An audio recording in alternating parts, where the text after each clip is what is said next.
Sign it before dessert, or I promise you this marriage will be over before the weekend ends. My father-in-law didn't raise his voice when he said it, and somehow that made it more final, more dangerous, like a quiet verdict already decided long before I walked into the room. The table was set perfectly, crystal glasses, polished silver, expensive food arranged with care, but none of it softened what was really happening. I looked down at the document placed beside my plate, a post-nuptial agreement printed on thick cream paper, the kind meant to feel important, permanent, unquestionable. A pen had been placed next to it like it belonged there, like signing away my future was just another part of dinner. Across from me, Ethan wouldn't meet my eyes. He kept staring at his wine glass, turning it slowly, like if he focused hard enough on something small, he wouldn't have to deal with something much bigger. His mother sat beside him, calm and composed, watching me with a faint, controlled smile that never quite reached her eyes.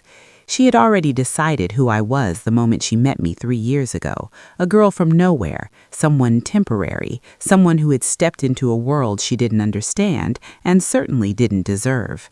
"It's just a formality," she said softly, her tone polite but firm, the kind of politeness that leaves no room for refusal. A formality. That word echoed in my head because nothing about this was small or harmless. This was strategy. This was control. This was them making sure that no matter what happened, I would never walk away with anything they considered theirs. I ticked up the pen slowly, feeling the weight of every gaze at the table. They were all watching, waiting for me to do exactly what they expected, for me to prove them right. I held the pen for a second, long enough for them to believe they had already won, and then I set it back down. "I'm not signing that," I said calmly. The silence that followed was immediate and heavy, like the air itself had shifted. Ethan finally looked up, his face tight with something between worry and guilt. "Clara, maybe we should just talk about this," he said quietly, but even he didn't sound convinced.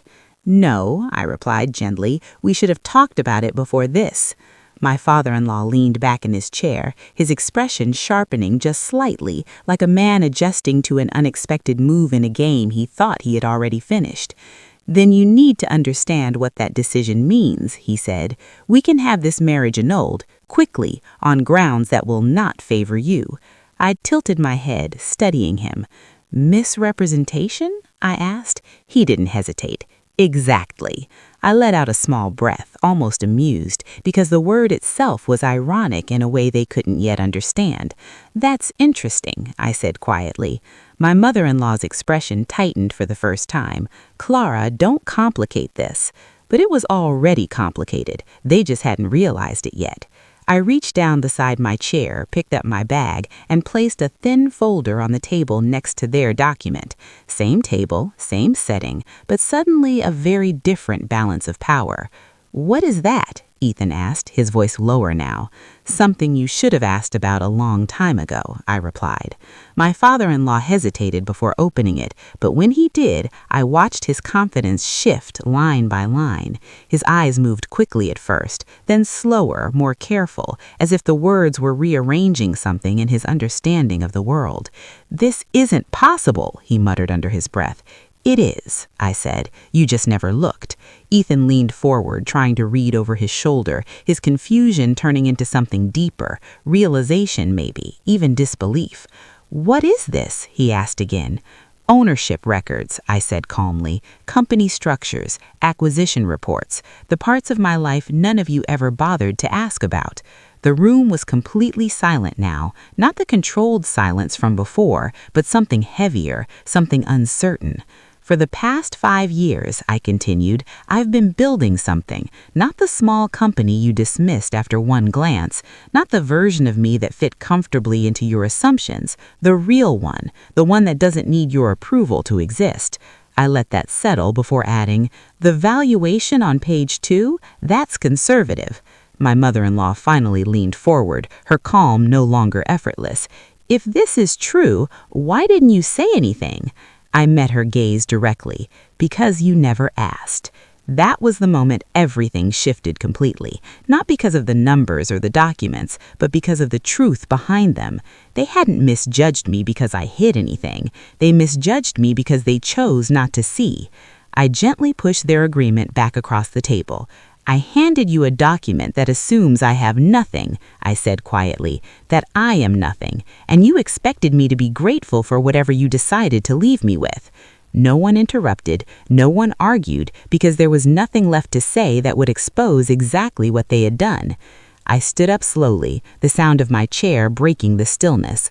"I'm not angry, but I'm also not going to sit here and let you define my value." I looked at Ethan one last time, really looked at him, searching for the person I had fallen in love with before all of this. "I married you," I said softly, "not this version of you." He opened his mouth like he wanted to respond, but no words came out. Maybe he didn't know what to say. Maybe he finally understood that this moment required something he hadn't been willing to give before. Either way, I wasn't going to wait for it anymore. I picked up my bag, turned, and walked toward the door. No one stopped me. No one even tried, because for the first time since I had entered that house, they weren't the ones in control of the situation. Outside, the night air was cold and sharp, the kind that clears your mind instantly.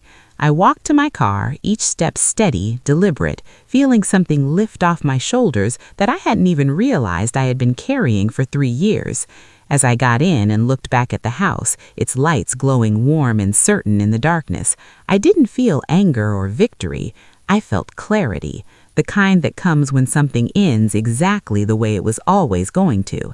And as I drove away, one thought stayed with me, quiet but unshakable. I never needed their name, their money, or their approval. They just needed me to believe that I did. And tonight, that illusion finally broke.